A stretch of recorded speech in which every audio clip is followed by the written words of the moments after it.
And then realised that the anxiety and the loss of confidence and the depression and the hay fever that I started with that I'd never had before in my life was all down to the sort of perimenopause. In the UK, we've got 1 in 10 women leaving the workforce because of their symptoms.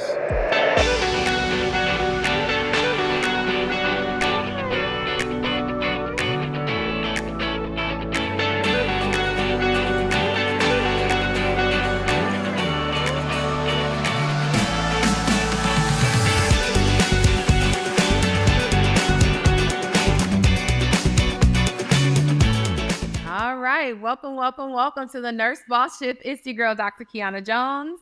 And I'm Christal P, the Beauty NP. And today we have a special guest. Well, I know I always say that, but really, truly, all of our guests are special. We have Miss Julie Cosgrove all the way over the ocean coming to us today. Listen, when we were reading your bio and I was like, she's far. She's very far away from us, which is beautiful because it's like we've had one other person who actually lived in the States but moved over. And where does she was from Switzerland or somewhere like that. She was over there. New Zealand too? I'm not sure. She was over there somewhere, but she was originally from the States and she had moved. But anyway, it was just like we have the same issues, the same positive, whatever, as nurses, no matter what country you're in. And so we want to welcome you, Julie, and also thank you for being up late or early for us for this. What time is it again? It's 8:25 in the evening here. So it's not too late yet. Okay. Still not got my pajamas on.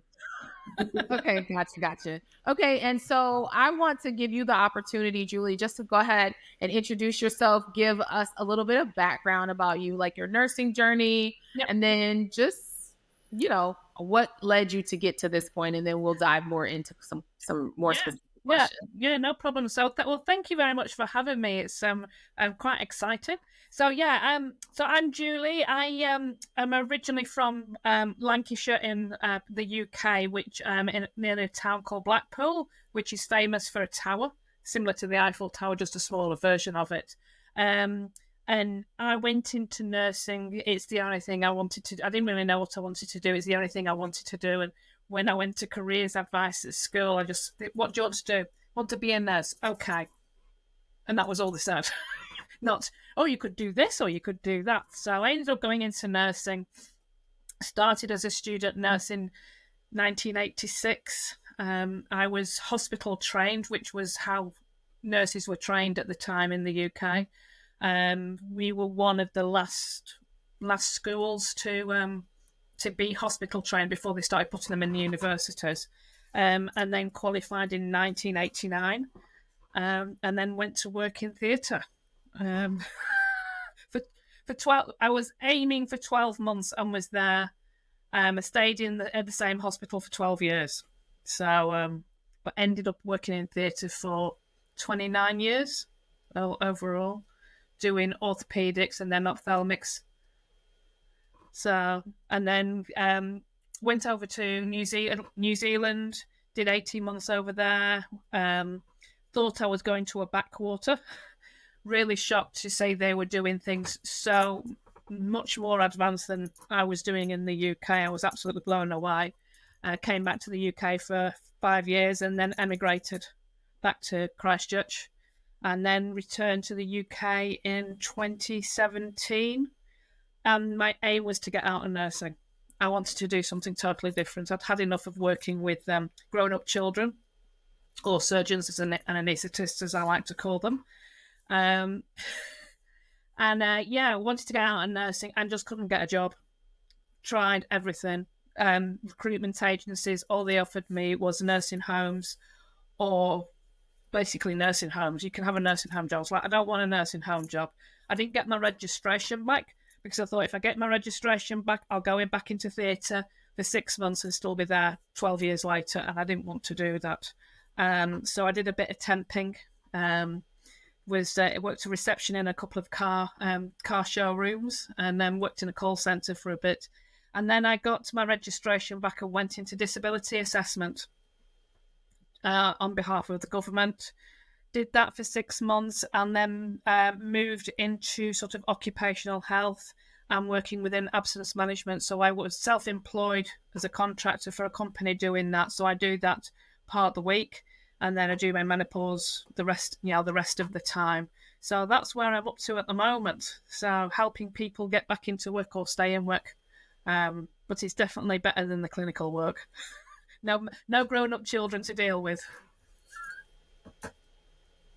Theater. You said theater. Yeah, What is theater? Your operating rooms? It's called theater there.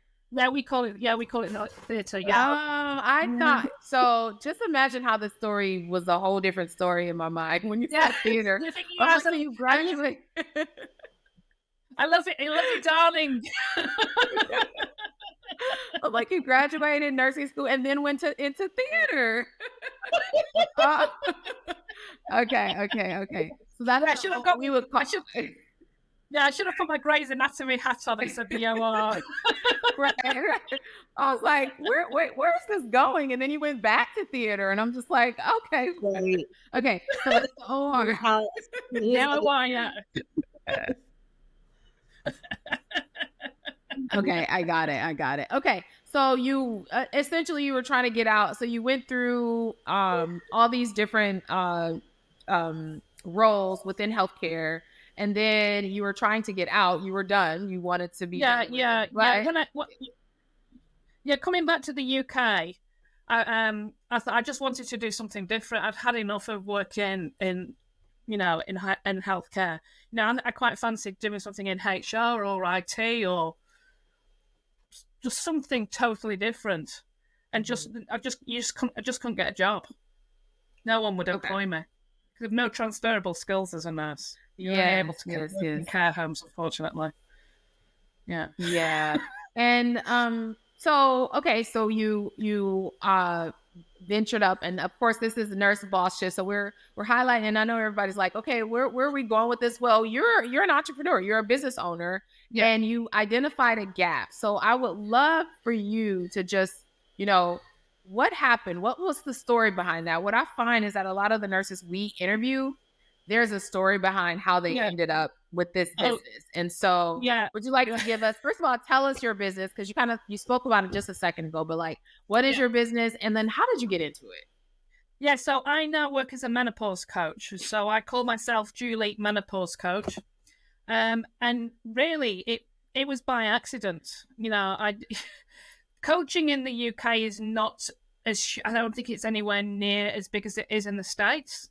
I've heard of like sports coaches and stuff like that, but I didn't realize you could, the range like life coaches and divorce coaches. I didn't realize they existed.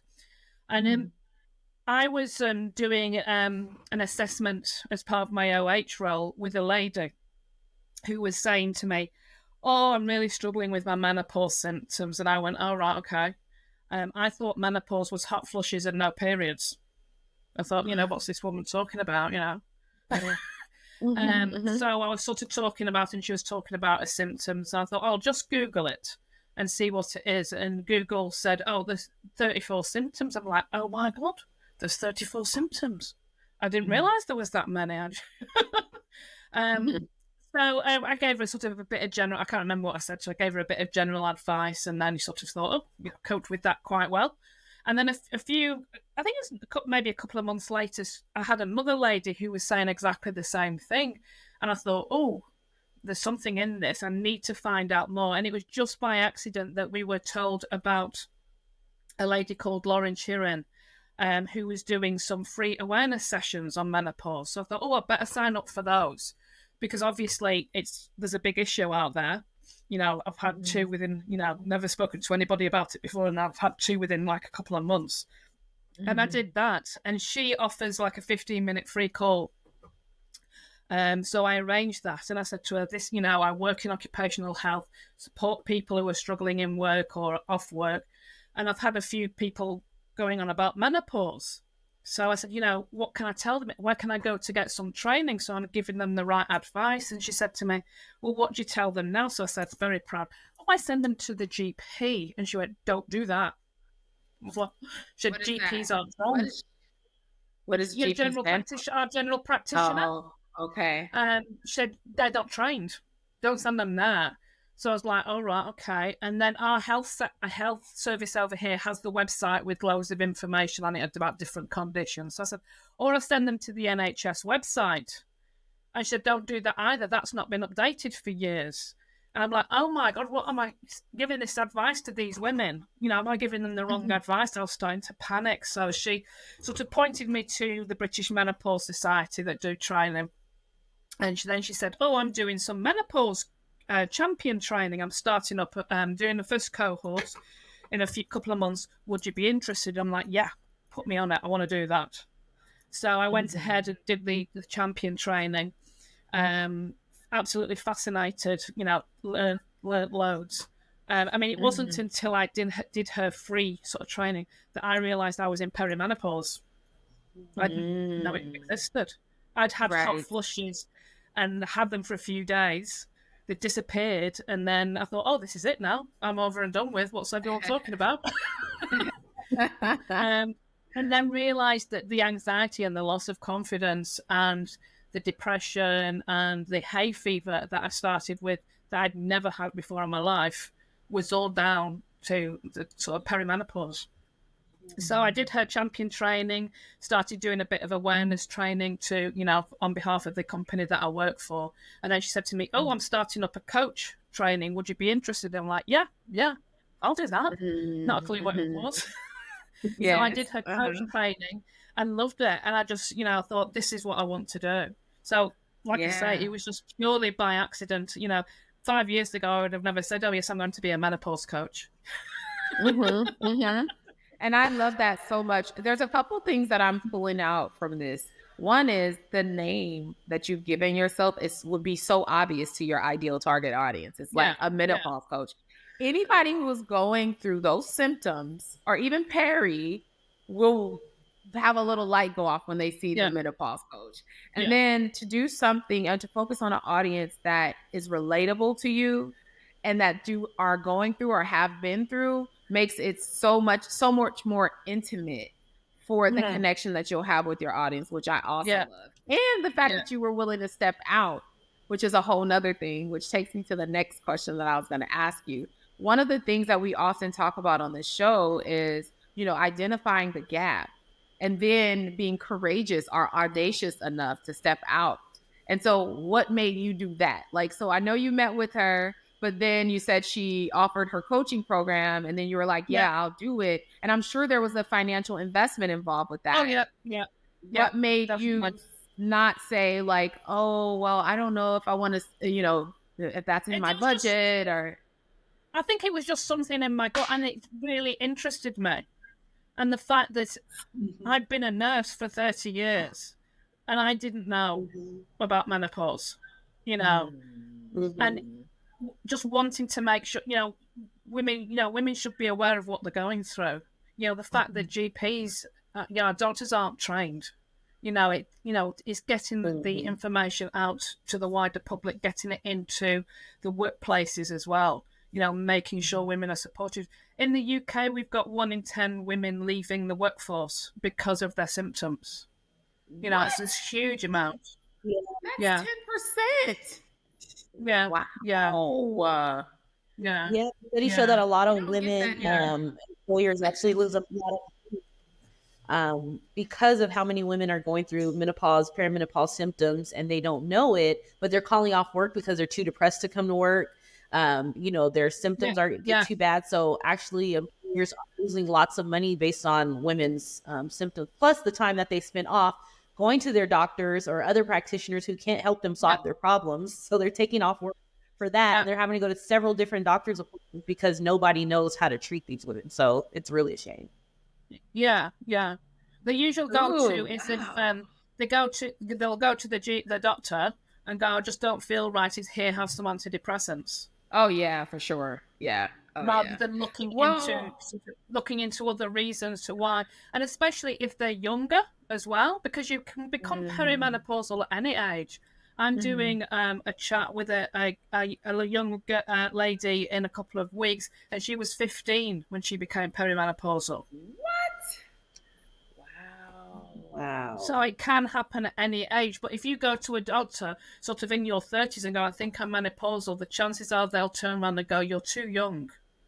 Yeah. So it's getting that information out there for the public, but also for the medical stuff as well. I mean, in the UK, it's only this year that they're going to start training medical students on things like menopause and women's health and doctors. Well, like, side note, I feel like there's a business case for this too. Like, if 10% of the workforce, and Christal, you were saying that women are calling off work, I think companies actually need to have someone who can help manage the Christal. That's a corporate, because Christal and we both trained on hormones, but Christal's been really going hard on, like, you know, treating women with hormones and testosterone in particular through this program to manage these symptoms. And if we can arguably say that 10%, I don't know what our numbers are here in the States, but that a significant amount of women are not able to work or are calling off because of it, maybe it may financially be in the best interest of these larger corporations to have something in place for them, because women are working. It costs so much money to replace an experienced member of staff that leaves. You get somebody new and you've got to recruit them. You're spending a fortune recruiting them, training them, and they may not even stay in the job. And with a few sort of a reasonable adjustments, you could keep that employee there, you know, stop them leaving, and just while they sort of manage their symptoms and get on some treatments, you know, so they feel better. Right. Yeah. Another thing you said, Julie, that I really like this, and especially for our listeners who are trying to decide what type of business that they should start. I think another thing, aside from things that interest you or things that you're good at, is also, you said, kind of what made me veer more into hormone replacement, having those perimenopausal symptoms after having 2 kids later in life back to back, was that it helped you. So things that help you, you're more willing to then want to teach someone else and want to relieve them of their symptoms. So was that one of the a driving force to you, to having you go into this a little bit harder because it helped you? It was more the fact I didn't know. You know, it's like, you know, why you did, and you know, and these women that you're talking to, they're not getting the help and the support that they need. You know, and it's just, I just want to get the word out there and make people know that there is help out there. I mean, I spoke to someone a few months ago, and she'd been suicidal, and she couldn't get any support from a GP. You know, and that shouldn't be happening. I've said to people, I said, if every man went through menopause, there'd be so much research on it. You'd have time off work. You'd be bending over backwards. Doctors would be trained. Totally.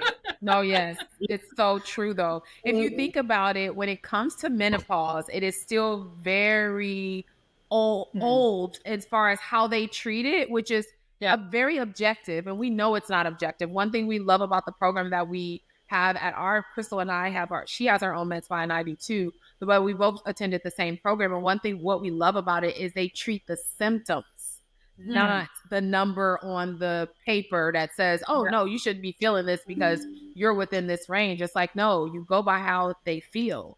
And I think that because they look at us as just emotional creatures, and like, you know, we're always complaining and we're always, you know, and then we don't get taken seriously when we are going through this, and that ultimately affects our quality of life, that ultimately affects our relationships, that affects our work life, depression. Like, I feel like our system, and I think UK is probably very much the same, the healthcare system that we have is just not kind of beneficial to women who are going through any type of change that they haven't deemed significant or important. You know, the powers that be.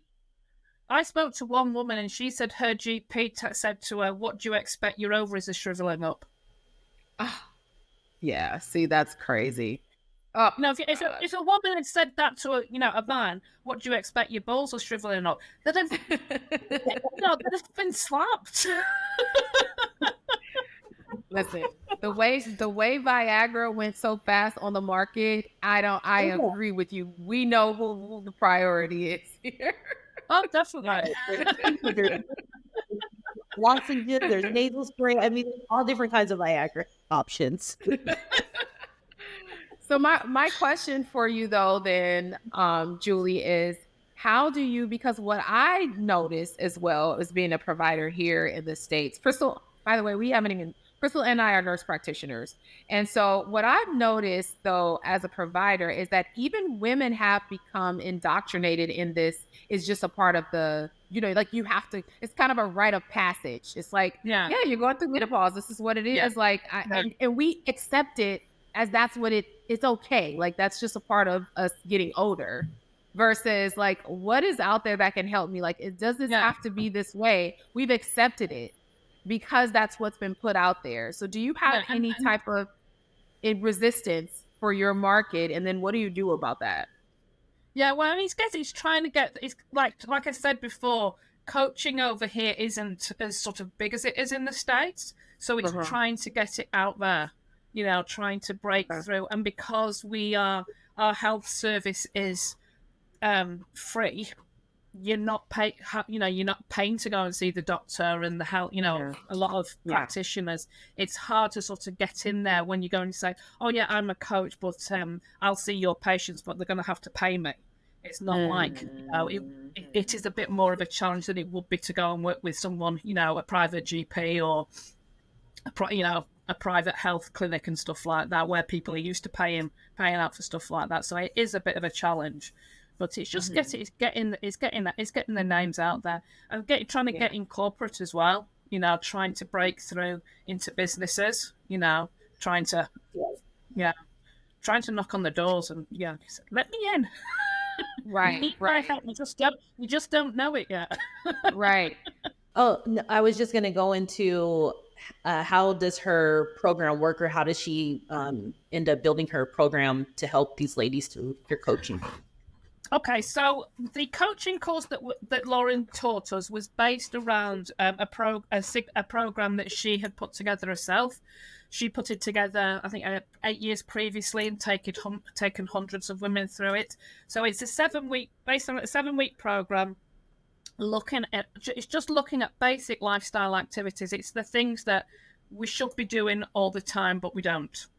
So there's a little bit of mindset in it. We look at hydration, making sure they're drinking enough, bedtime routines, getting up routines, looking at diet, trying to remove out things, the trigger foods that might be making symptoms worse. We look at, trying to encourage them to do more exercise, decluttering, getting rid of the rubbish, because that causes stress, even though it's hidden in a cupboard. Your brain knows it's there.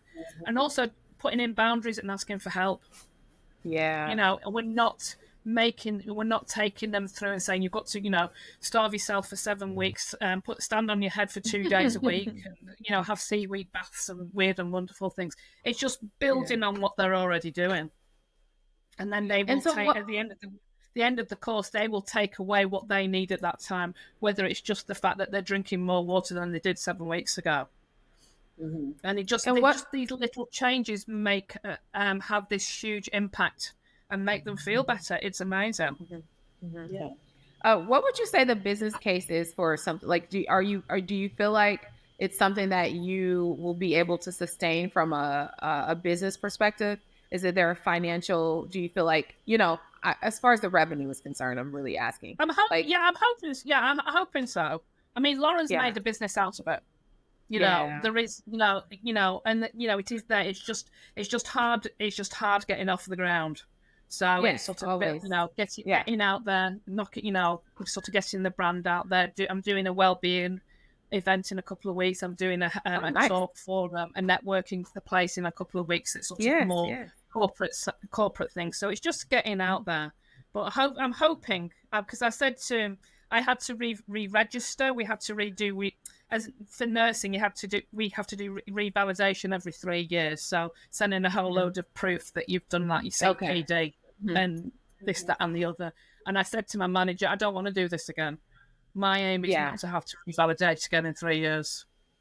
Oh, wow. Okay. Yeah. Well, I got enough of this. I can tell you this. I feel like, and Christal, you can chime in on this too.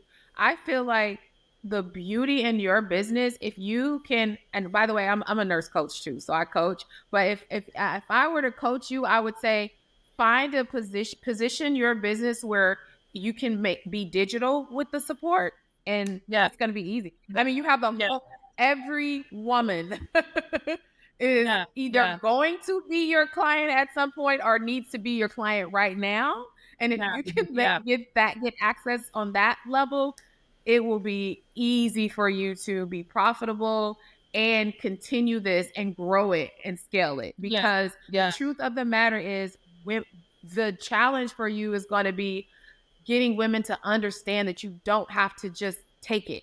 And you know, it's like a suffrage thing. And that's what I feel like kind of translate into nursing too, because it's predominantly women and we just believe in this suffrage and like, why does it have to be like that? We don't have to do that. So I think if women start being more empowered to understand that there are lifestyle modifications, there are not like functional management of it, of these treatments and how we can still have an enjoyable life. I think getting that word out is going to change everything, because women, we don't want to. We just think that's a part of the process. Chris, you can go ahead and chime in. Oh, sorry, go ahead. Because that's what generations have done before. They've just had to get on with it. You know, I think this is we're the first generation coming through that's actually kicking up a stink. That why? Because women are working later as well. Yeah, I agree. Totally. Yeah. And I was going to say, and the beauty too of this business is that once you heal one woman, then they're all coming because they'll tell a friend, we'll tell a friend, we'll tell a friend. So it's just kind of listen. Yeah. That's right. That's right.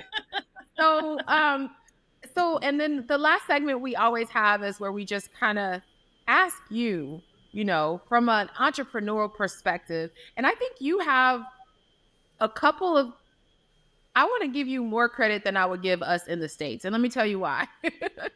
First of all, you made it, you don't have, coaching is not as widely accepted, you say, in the UK, right? The next thing is that it's not as easy to transition. And I know I've done my own research on nurse entrepreneurship. It's rare in the States, but it's even more rare over there. So, and that means that there's not a lot of support systems in place for you either. So you really have to go out there and get it yourself. So because of that, I feel like that you really have to have a certain level of tenacity to be willing to do this. And I want to acknowledge that for you. But I also want to ask you, well, how did you develop that if you're operating in a system that really doesn't support that? What tips would you give to someone who is trying to do that? And like, how were you able to do it? Yeah, I mean, when I did the coaching course, we had to take two practice clients through the 7 weeks. And I managed to get my cousin's wife to be one client, and then I had someone else lined up. She dropped out, so I put a call out on sort of the local social media in my sort of local area. I need a practice client, and I got 10 women saying, "Pick me, pick me, pick me." And I thought, wow, this is fantastic. Once I've finished the course, I said to them, you know, thanks very much. Unfortunately, I've already got somebody, but once I've finished, I'll circle back to you and offer you a discount off the course, off the price, because you offered to be a client. Every one of them turned me down because it wasn't free. Yeah. Those are those free people. Yeah. We'll do it for free, but we're not going to pay for it. So I thought, oh yeah, this is going to be great. I'll be packing in nursing in 6 months. Yes. So, I didn't really know what I was doing when I started. You know, and when I came out, it was all sort of, you know, bit Disney, you know, bluebirds were hanging out the washing. It was going to be fantastic. Oh yeah. You know. And we do the math. We're like, if I get 10 people and that's such and such, and you know, we calculated and life is going to be great. Then reality kicks in and it's like, wait a minute. There's so much more to that. Yeah. In my head, it was fantastic. I understand that. So with that being said, because you are, early in the process, but you are growing and learning and you are putting your time and effort out there to get your brand out there, what would you say would be 3 things that you would recommend for anyone who's considering entrepreneurship as a nurse? Working with a business coach, someone who has been through it and knows what they're talking about. We were really lucky. We had Christine Sani Williams, who's a heart-centered business coach, did a session for us as part of our menopause coaching. And so I've been working with her sort of for nearly coming up to 12 months to try and get, because I had no idea. I had no idea about setting online appointments, how to put your credit card payments through. I just, I didn't know about Canva. I didn't know anything. And getting someone who actually knows what they're talking about is a big thing. I'm working on mindset, because every week I'm going to pack it in. It's just, I can't do this anymore. What's the point? I'm going to pack it in. And it's, you need someone there to drag you out and give you a slap round the face and go, no, you can do it. It's just those humans that you. I think they're the 2 main things. Big ones, I mean, when we were doing the coaching course, Lauren said, when you're a coach, you need a coach. And I just didn't get that at the time, but I do now. Oh yeah, for sure. That's powerful. Yeah.